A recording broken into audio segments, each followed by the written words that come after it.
Donne des paroles qu'il faut, donne des phrases qu'il faut, donne des paragraphes qu'il faut, afin, Seigneur mon Dieu, de parler à ton peuple. Seigneur, rends-nous capables, tu sais que nous sommes faibles sans toi. Nous voulons parler, pas simplement par habitude, mais nous voulons parler pour communiquer la vie. Et la vie qui vient de toi.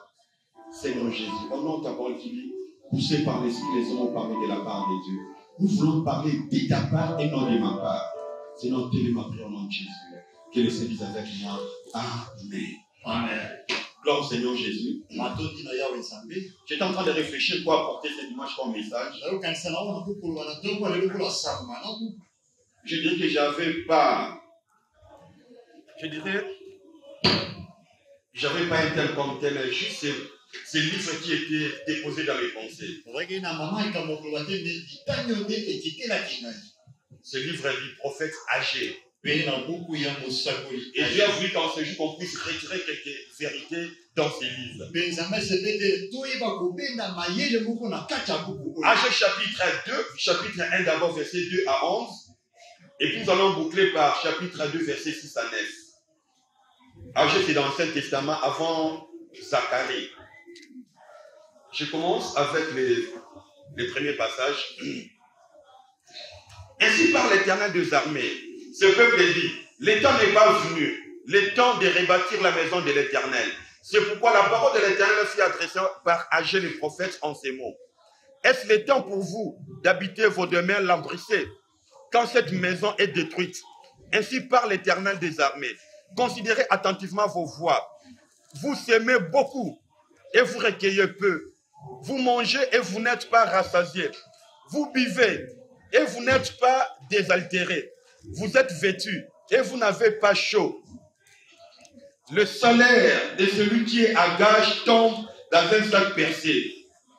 Ainsi parle l'Éternel des armées. Considérez attentivement vos voies. Montez sur la montagne, apportez du bois et bâtissez la maison. J'en aurai de la joie et je serai glorifié, dit l'Éternel. Vous comptiez sur beaucoup et voici, vous avez eu peu. Vous l'avez rentré chez vous, mais j'ai soufflé dessus. Pourquoi, dit l'Éternel des armées, à cause de ma maison qui est détruite, tandis que vous empressez chacun pour sa maison. C'est pourquoi les cieux vous ont retiré la rosée et la terre a refusé ses produits. J'ai appelé la sécheresse sur les pays, sur les montagnes, sur les blés, sur les mous, sur l'huile et sur ce que la terre peut rapporter, sur les hommes et sur les bêtes et sur tout le travail de main plutôt. Allons au chapitre 2 à partir du verset 6e. Car ainsi parle l'Éternel des armées, encore un peu de temps, et je prendrai les cieux et la terre, la mer et le sec. Je prendrai toutes les nations. Les trésors de toutes les nations viendront, et je remplirai de gloire cette maison, dit l'Éternel. L'argent est à moi et l'or est à moi, dit l'Éternel des armées. La gloire de cette dernière maison sera plus grande que celle de la première, dit l'Éternel des armées. Et c'est dans ces lieux que je donnerai la paix. Alléluia. Amen. S'il faudrait donner soit un thème à partager ce matin, ceux qui écrivent, évitons la malédiction de Dieu.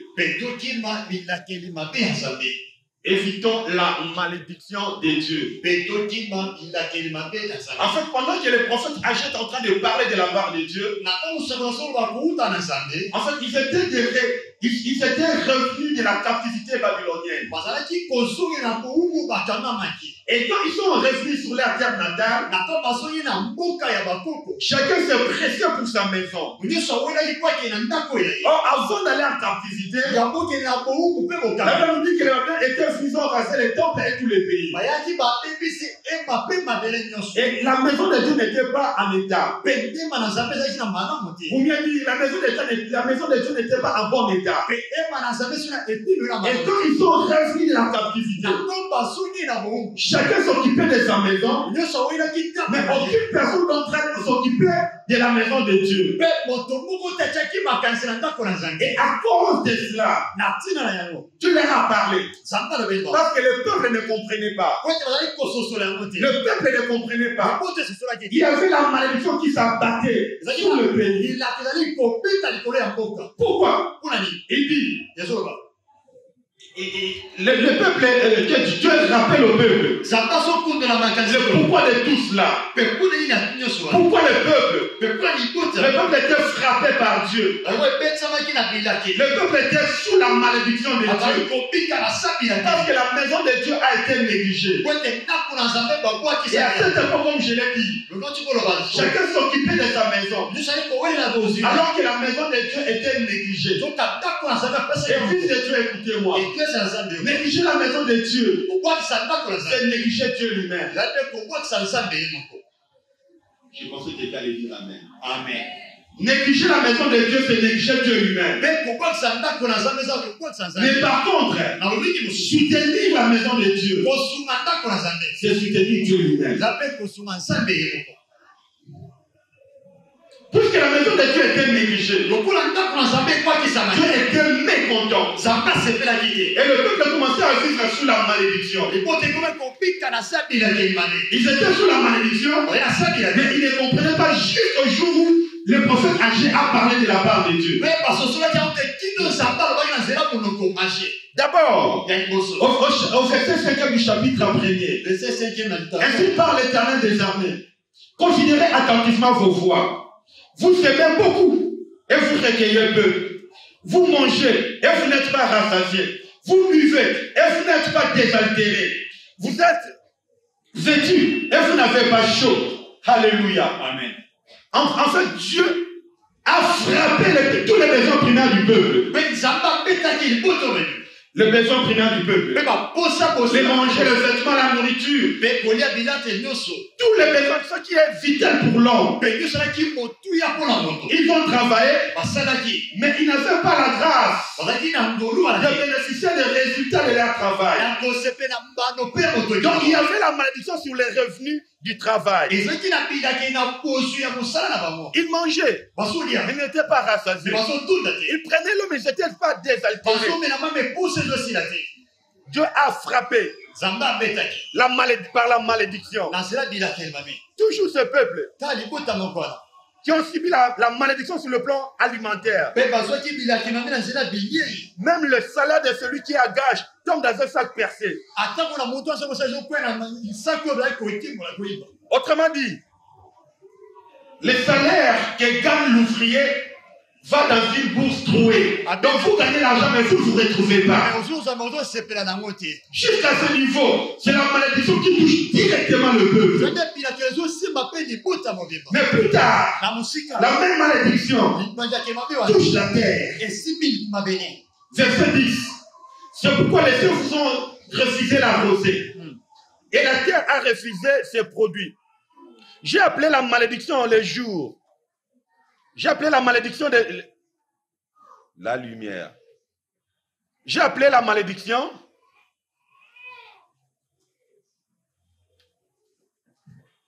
je ne sais pas voir. Merci. J'ai appelé la sécheresse sur les pays et sur les montagnes. Et sur le bleu, sur le mou et sur l'huile, sur ce que la terre peut rapporter.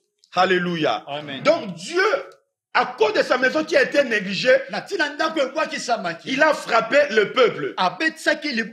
Il ne frappe pas un peuple étranger, mais il frappe son peuple. Il a acquis en Égypte. Et c'est Dieu qui le frappe. Le Dieu d'amour, le Dieu compatissant. Mais il est aussi le Dieu qui frappe. Là, il a frappé le peuple. Pourquoi? Simplement parce que la maison de Dieu a été négligée. Est-ce que tu t'occupes de la maison de Dieu ou pas? Pourquoi toutes ces malédictions? Simplement à cause de la maison de Dieu qui a été négligée par le peuple. À un certain moment, avec les enfants d'Israël, comme le peuple ne savait pas déposer quelque chose dans la maison de Dieu, la maison de Dieu avait connu la pénurie. Il n'y avait pas à manger. Il n'y avait pas à boire dans la maison de Dieu. Et à cause de cette date, la Bible dit que les Lévites sont allés chercher l'argent ailleurs. Ils sont allés chercher les vivres ailleurs. Et à cause de cela, chose étonnante, au lieu que Dieu blâme les hommes de Dieu, au lieu que Dieu blâme les Lévites et les sacrificateurs, mais chose surprise, Dieu a grondé le peuple. C'est pourquoi je ne sais pas que la malédiction de Dieu tombe sur quelqu'un qui prie dans cette église. Voilà pourquoi Dieu m'a poussé à parler à quelqu'un. Est-ce Dieu ne savait pas que le peuple était revenu dans la captivité, qui n'avait pas assez de moyens? Tous étaient à Babylone. Quand ils sont revenus, certains, je pense, n'avaient pas encore de bons travail. Ils n'avaient pas de bons revenus. Ils connaissaient toutes les réalités du moment. Que les temps n'étaient pas propices pour s'occuper de la maison de Dieu. Mais quand je préparais ce message, je me suis dit une chose. Que le même Dieu qui a fait sortir les enfants d'Israël de l'Égypte, arrivé dans le désert, les dieux d'amour leur demandent les offrandes. Les offrandes. Alléluia. Amen. Dieu a demandé à Israël sous la conduite de Moïse de donner les offrandes. Et puis Dieu exige les offrandes en or, en argent, ténérés et bien, etc. Où ce peuple était dans le désert? Ils étaient là où on ne peut pas s'aimer, là où on ne peut pas travailler, là où on ne peut pas faire quelque chose de particulier.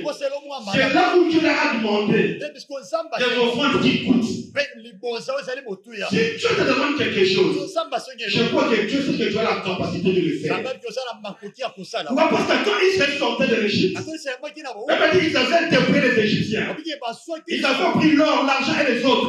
Donc si Dieu te demande quelque chose, c'est que Dieu sait que tu as la possibilité de lui donner la chose. Deuxième réalité ou deuxième sous-réponse, c'était le respect de la loi qui dit au commencement d'abord Dieu. C'est vrai que nous sommes ressortis du confinement.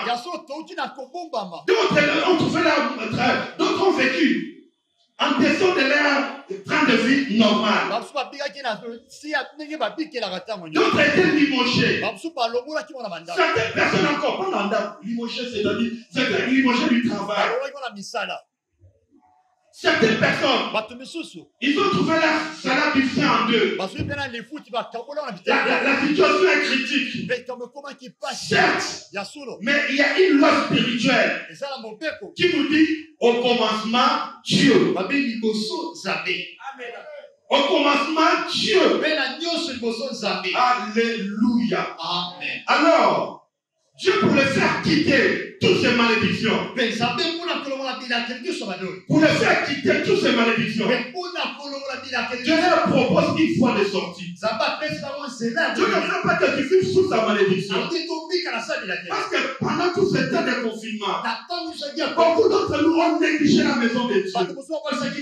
Plus de dire, plus d'offrandes, même pas l'intercession en faveur de l'Église, même pas appeler les autres pour savoir comment ils s'évoluent sur le plan spirituel.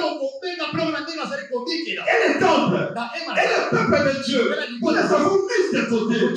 Alors, Dieu n'est pas content à cause de cela. Il y avait un confinement, mais spirituellement, l'église continuait. Cela ne fait pas dire que l'église était morte. Et les portes de l'église étaient fermées, non, loin de là. Et à cause de cela, Dieu est mécontent. Alors, pour nous faire sortir de la malédiction, chapitre 1, verset 8, Dieu propose, montez sur la montagne, apportez du bois et bâtissez ma maison. De même, ce matin, je nous dis de la part de Dieu, montons sur la montagne, apportons du bois. Amen. Alléluia. Amen. Bâtissez la maison. Constatez ici que Dieu parle à l'impératif. Montez sur la montagne, apportez et bâtissez. Tous ces âmes sont à l'impératif. Cela implique un ordre. Donc pour dire, bâtir la maison de Dieu n'est pas facultatif. Est-ce que vous me saisissez? Bâtir la maison de Dieu n'est pas facultatif, mais il est obligatoire pour tout celui qui a passé par la croix. Ah, vous n'avez pas fait moi. Je viens de dire quelques secondes passées. Que bâtir la maison de Dieu, c'est obligatoire pour tout enfant de Dieu. Nous devons construire la maison de Dieu. Alléluia. Et pour construire la maison de Dieu, afin de quitter de la malédiction, il faut avoir du bois. Et ce matin, tu m'as fait grâce de trouver 3 sortes de bois pour bâtir la maison de Dieu. Premier bois, ou premier type de bois. 1 Pierre chapitre 2. 1 Pierre chapitre 2. Versets 4 et 5. Verset 4 et 5. Car si Dieu n'a pas épargné les anges, que dis-je? 1 Pierre, j'ai trouvé à 2 Pierre. 1 Pierre 2, à partir du verset 5e. Et vous-même, tu peux traduire directement. Et vous-même, comme des pierres vivantes, édifiez-vous pour former une maison spirituelle, un saint sacerdoce, afin d'offrir des victimes spirituelles agréables à Dieu par Jésus-Christ. Car il est dit dans l'Écriture, voici je mets en Sion une pierre angulaire, choisie, précieuse, et celui qui croit en elle ne sera point confus. La section sévère dit ceci. Et puisque vous êtes vous aussi des pierres vivantes, édifiez-vous pour former un temple spirituel et pour construire un groupe de prêtres consacrés à Dieu, chargeant de lui offrir des sacrifices spirituels qu'il pourra accepter favorablement par Jésus.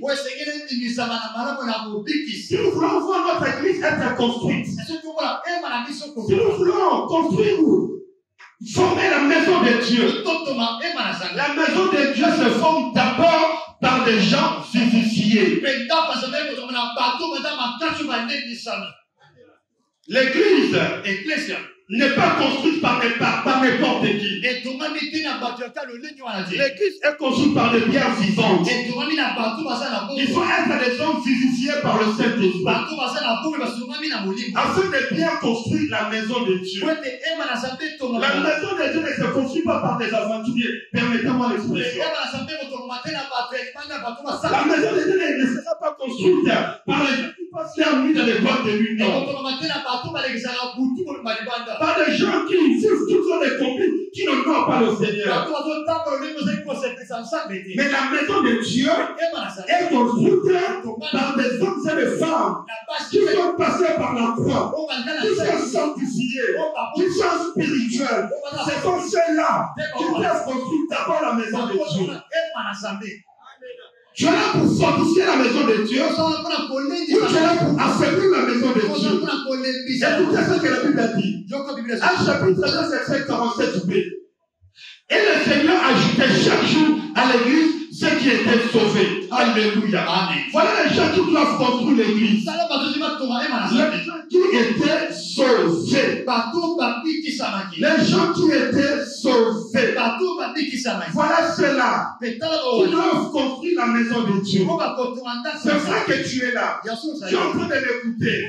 Tu as fait précis ton action de grâce. Tu as fait précis ton offrande. Tu as dit peut-être. Mais est-ce que tu as d'abord accepté Christ comme Seigneur et Sauveur? Il ne te sert à rien de venir ici et de rester païen. Ça ne sera pas profitable pour ta vie. Si tu fais partie de la maison de Dieu, sanctifie-toi d'abord. Sanctifie-toi d'abord. Sanctifie-toi d'abord. Et si tu as écouté la parole de Dieu par ma bouche, il y a des personnes qui sont venues offrir à Dieu.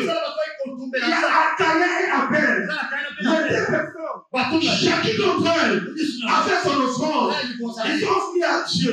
Mais écoutez-moi, fils de Dieu.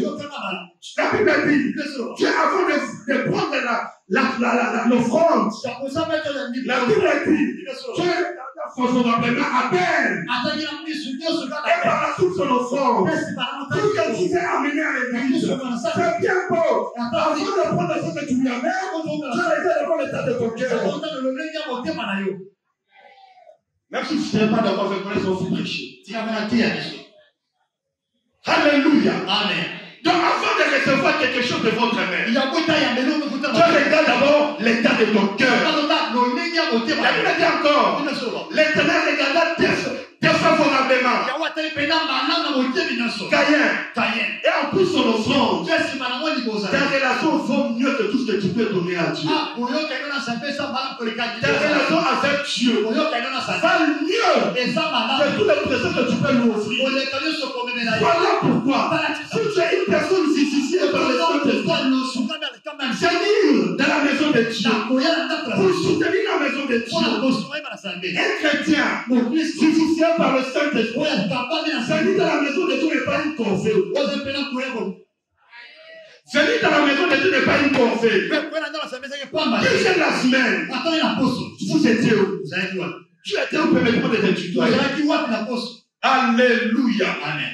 Quand nous lisons les actes des apôtres, la Bible nous dit que les chrétiens de la première église, la Bible utilise un terme fort. Ils étaient assidus dans le temple. Ils étaient assidus dans le temple. Es-tu assidus dans ce temple? Es-tu assidus dans ce temple? Et notre chrétien ne vient pas à l'église par délestage. Un bon chrétien ne vient pas à l'église par délestage. Je fais ce dimanche, et puis je ferai l'autre dimanche. Écoutez-moi, fils de Dieu. Pour un bon chrétien, venir à l'église est obligatoire tous les jours. Église de Dieu. Le peuple juif était attaché au temple. Le peuple juif était attaché au temple. Donc chaque jour il y avait culte. Aucune personne ne restait à la maison. Tout le monde, les enfants allaient à l'église. Mais nous venons à l'église quand on veut. On ne sait pas par volonté. On vient à l'église parce qu'on doit finir à l'église. On vient à l'église, non pas parce qu'on veut venir à l'église. Pas de tout chrétien. J'ai dit que certains devoirs de tout chrétien. J'ai dit que certains devoirs de tout chrétien d'être affilié à l'église. Il y a avoir des raisons qui peuvent t'empêcher d'être là. Tu finis tard le travail, ça peut se comprendre. Mais quand on a culte ici la semaine, toi tu es là devant la télé, en train de suivre les séries, tu fais mal. Tu fais mal. Tu n'as pas souci de ton âme. Quand nous jouons les mercredis, le vendredi, nous sommes adressés par la gloire de Dieu. Tu ne fais pas ces choses-là. Comment tu peux être rendu spirituellement? Je dis comment tu peux être rendu? C'est le lieu de notre bénédiction. Pendant qu'on est fatigué, quand nous venons à la maison de Dieu, nous les sortons fort oubliés. Mais quand tu ne viens pas, quels sont les chrétiens es-tu? Quels sont les chrétiens es-tu? Tu viens que le dimanche. Et même parmi ces dimanches-là, c'est pas de l'estage. Un bon chrétien, soutient son église vocale, sa présence physique. Par sa présence physique. Est-ce que vous êtes avec moi? Si vous êtes Un bon chrétien soutient son église d'abord par sa présence physique. Alléluia. Amen. Est-ce que tu soutiens ton église physiquement? La Bible dit dans Actes, chapitre 9, verset 42. Il persévérait dans l'enseignement des apôtres, dans la fraction du pain et de la communion fraternelle et dans la prière. Qu'est-ce que tu es là? Et tu dis que tu soutiens cette maison par ta présence. C'est des choses à rectifier, tu dois le faire aujourd'hui. Pour construire la maison de Dieu, Dieu a besoin de vous. Je dis que Dieu a besoin de vous. Dieu, il est Dieu. Mais dans sa manière de faire les choses, s'il a une pensée là au ciel, pour l'accepter sur la terre, Dieu cherche toujours un homme.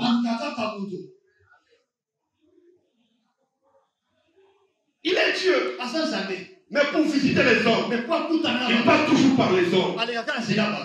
Qui sait? Peut-être la raison de cette église viendra par toi et non par moi. Mais à chaque fois que tu n'y es pas, tu es en train de freiner l'épanouissement ou l'éclosion de la gloire de Dieu dans cette église. Alléluia.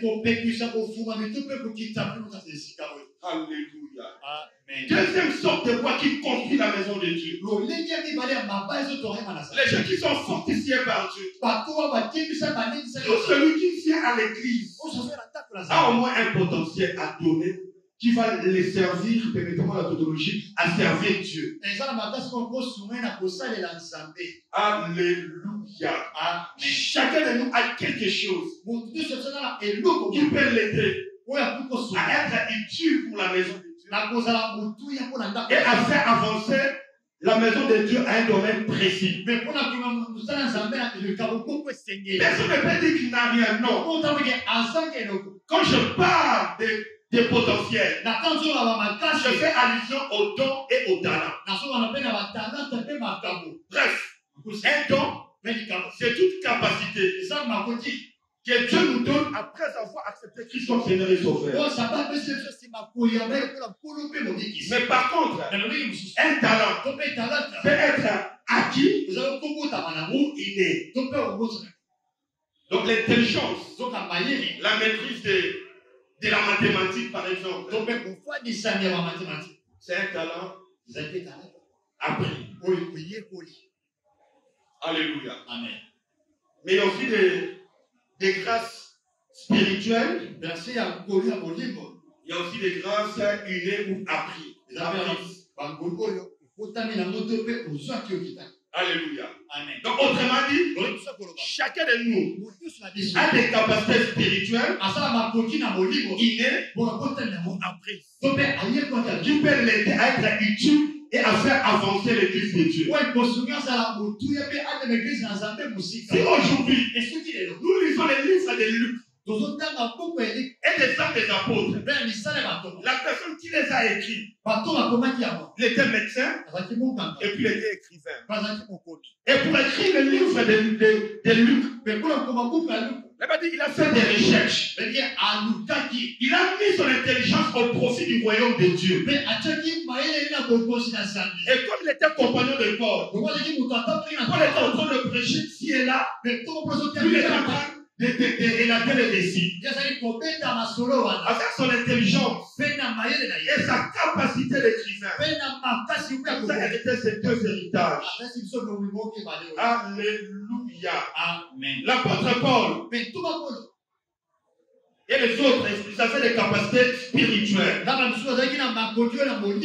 Église de Dieu, souvenez-vous de la parabole des talents. Dans Matthieu chapitre 27, verset 15 à 26. La Bible dit que chacun d'eux avait reçu au moins un talent. Dis-toi que moi j'ai au moins un talent. Église de Dieu. Personne ne vient même vite sur la terre. Dieu lui donne toujours quelque chose. Je dis que Dieu lui donne toujours quelque chose. Ah, je ne l'ai jamais oublié. J'étais en deuxième secondaire avec une de filles de ma salle. Sa grande sœur était en troisième commercial. Honore l'Éternel avec tes biens et avec le prémice de tout ton revenu. Alors, tes greniers seront remplis d'abondance et tes cuves regorgeront de nous. Alléluia. Amen. Honore l'Éternel avec tes biens. Une autre version dit, honore l'Éternel en lui donnant une part de tes biens. Honore l'Éternel en lui donnant une part de tes biens. Écoutez, l'offrande est facultative, ça dépend de votre cœur. Par contre, la dîme est obligatoire. C'est le droit de Dieu dans nos revenus. Le droit de Dieu dans nos revenus. Tout ce qui tombe entre tes mains, il y a le droit de Dieu dans cela. Honore l'Éternel, donne de la valeur à Dieu en lui donnant une part de tout ce qui tombe entre tes mains. Mais je voudrais qu'il y ait des prédicateurs assistants ce matin. Regarde les voisins ou la voisine. En respectant la distanciation. Honore-tu l'Éternel avec tes biens? Pose cette question. Qu'est-ce qu'il a répondu? Silence. Alléluia. Amen. Écoute du Seigneur. Donnez dans la maison de Dieu. Écoutez-moi. Donnez dans la maison de Dieu. C'est investir dans le royaume des cieux. Donner dans la maison de Dieu, c'est investir dans le royaume des cieux. Et le jour, il y aura un jour où Dieu va permettre de récolter tout ce que vous aviez sémé. Tout ce que vous aviez sémé. Alléluia. Amen. Alléluia. Amen. La Bible nous montre que la maison de Dieu, donner dans la maison de Dieu, c'est investir dans son royaume. C'est investir dans son royaume. Là où la ruine, là où les voleurs ne peuvent pas toucher. Et quand vous investissez dans la maison de Dieu, vous êtes en train d'investir dans la banque céleste. Et il y aura un jour où Dieu va vous les rendre. Par rapport au donner dans la maison de Dieu, depuis la nuit des temps, Dieu a toujours demandé à son peuple. Dieu a toujours demandé à son peuple. En lisant Exode chapitre 27, verset 1, pour la construction du tabernacle, écoutez ce que Dieu dit à Moïse. L'Éternel parla à Moïse et dit, parle aux enfants d'Israël qu'ils m'apportent une offrande et vous la recevrez pour moi de tout homme qui la fera de bon cœur. Amen. Alléluia. Amen. Je ne prêche pas vraiment sur nos offrandes, mais il y a aussi la disposition du cœur qui compte. Il y a aussi la disposition du cœur qui compte. Mais il dit, vous la recevrez pour moi. Vous la recevrez pour moi. Nous sommes en train de recevoir les offrandes, mais pour Dieu. Je me souviens quand j'étais moniteur de l'école de dimanche. Il y avait un enfant. On parlait des offrandes, il dit, mais si l'argent de Dieu, nos frères, c'est l'affaire. Mais il faut prendre l'argent de Dieu, les jeter comme ça dans les airs et puis Dieu va passer de notre côté. Alléluia. C'est l'argent de Dieu. Je dis que c'est l'argent de Dieu. C'est pourquoi nous nous efforçons à le gérer avec crainte et tremblement. Nous sommes en train de nous efforcer à ne pas nous abuser de l'argent de Dieu. C'est pourquoi vous êtes en train de voir quelques modifications de façon père à la fin des fonds. Pourquoi? Parce que nous voulons respecter l'argent de Dieu. Alléluia. Amen. La synagogue. La synagogue. Une des synagogues à l'époque de Jésus a été construite même par un païen. Mais pourquoi tout le monde qui n'a pas C'est toujours les hommes qui construisent les temples des dieux. Depuis la nuit des temps. Écoutez-moi, Église de Dieu. Aucune religion dans ce monde a mis de côté les offrandes. Il n'y a pas. Je dis aucune religion. Dans notre formation, Dieu nous a fait grâce. Nous sommes entrés dans les temples de Bouddha, dans les temples des hindouistes. Partout où nous sommes passés, il y a tous des offrandes. Non, ce n'est pas pour aller prier. On était partis visiter, comprendre comment ils prêchent, comment ils font les choses. Tout le temps de la mission. Donc je n'ai jamais prié là-bas. Il faut mettre l'équilibre. Parce que la femme là, je ne prie pas là-bas. C'était dans la formation sur la mythologie. On était chez les musulmans. Dans les temples de Krishna, on était chez les Bouddha, chez les hindouistes, on a même les islamistes. Comment ils enseignent, le jour viendra d'une faire grâce, on va parler des religions, on va étaler toutes ces vérités. Amen. Amen. Alléluia. Amen. Donc, il faut toujours, celui qui donne dans la maison de Dieu, il est en train de construire la maison de Dieu. Église de Dieu. Quand nous donnons à Dieu, nous sommes en train d'investir. Nous sommes en train d'investir dans la maison de Dieu. Autrement, nous sommes en train de travailler pour faire avancer la maison de Dieu. Et tout celui qui est en train de travailler pour faire avancer la maison de Dieu est en train de réjouir le cœur de Dieu. Est en train de réjouir le cœur de Dieu. Dans 1 Corinthiens chapitre 15, verset 18, ça veut dire: ainsi, mes frères bien-aimés, soyez fermes, inébranlables, travaillez de mieux en mieux à l'œuvre du Seigneur. Alléluia. Amen. Sachant que votre travail ne sera pas vain dans le Seigneur. Amen. Alléluia. Votre travail ne sera pas vain dans le Seigneur. Je sens parler à nos frères d'aménagement.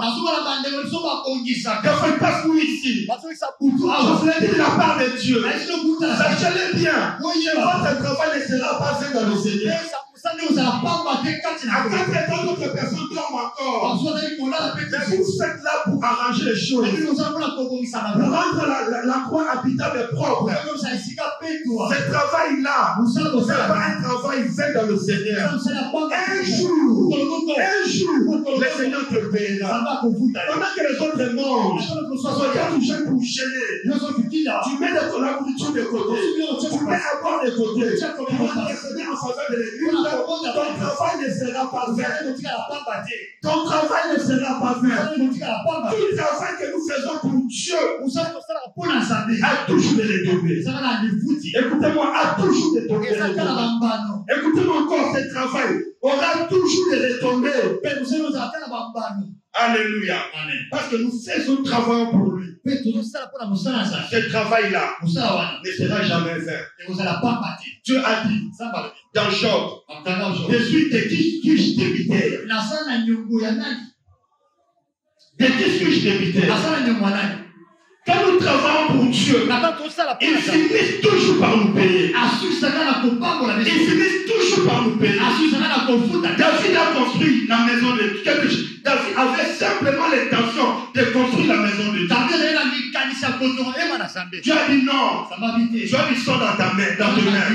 C'est l'un de tes enfants qui va le faire. Et à cause de cet acte, David n'avait pas construit. Il avait juste l'intention de le faire. Et à cause de cette intention, Dieu lui a dit, sache-le bien que toujours un de tes fils restera toujours sur le trône d'Israël. À cause de l'intention, la progéniture de David était devenue une progéniture royale. Tu peux servir Dieu et faire entrer ta descendance dans une génération bénie. Toi, tu partiras, mais tu ne sais pas. Dans ta lignée, il y aura seulement des directeurs. Vous soyez des entrepreneurs dans une vie. Pourquoi? Parce Parce que tu as fait servir Dieu. Alléluia. Amen. Dès que la maison de Dieu est construite, ils sont allés. Ils ont coupé le bois. Ils ont reconstruit la maison de Dieu. Et quand la maison de Dieu est rebâtie, avec tous ces bois, il y avait des conséquences. D'abord, il y avait des conséquences. Dans Agé, chapitre 1, la première conséquence, c'est le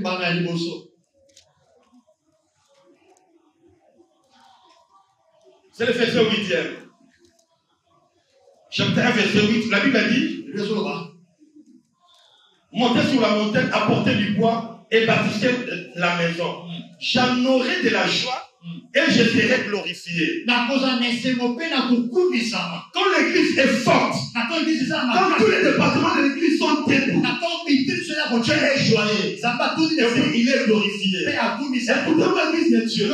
La Bible a dit, la joie de l'éternel c'est notre faiblesse, c'est ça. Donc quand Dieu est joyeux, il est dans ces états de jouissance du bonheur parce que l'église est en bonne santé. La Bible a dit, la joie de l'éternel sera notre force. Quand tu ne pries pas, comme Jimmy Chouaga, quand tu ne pries pas, comme Osborne, mais parce que Dieu est en train de construire la maison de Dieu, tu es en train de rendre Dieu joyeux.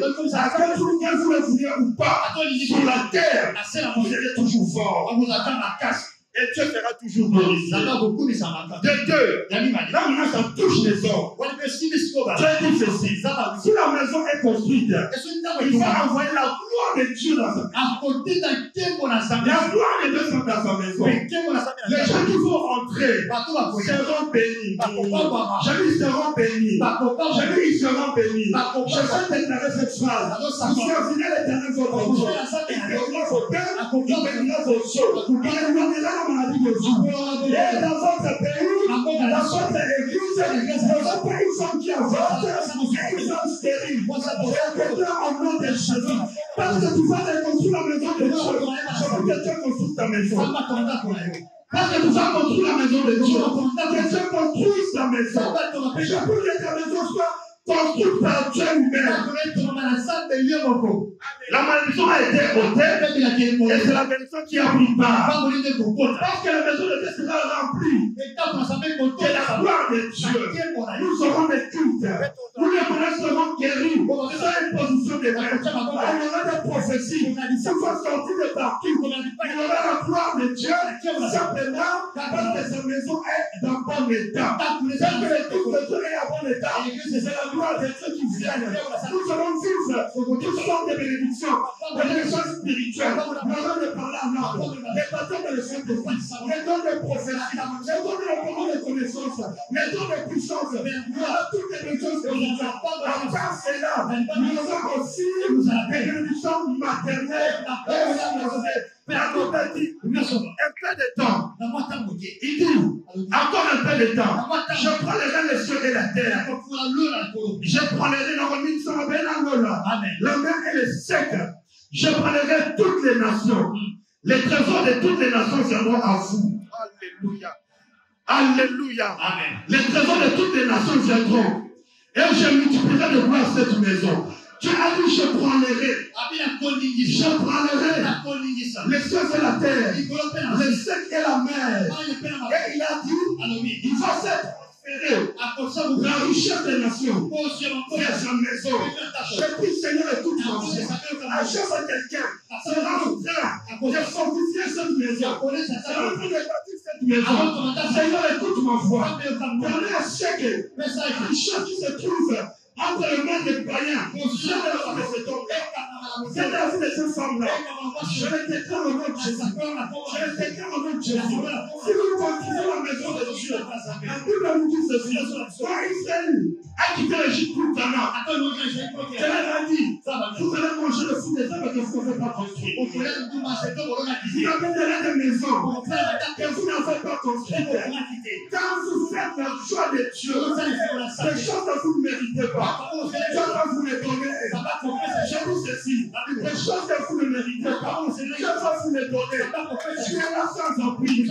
On peut faire une voiture. Quand on fait une parcelle, quand on fait des services, simplement parce que tu es en train de fortifier la maison de Dieu.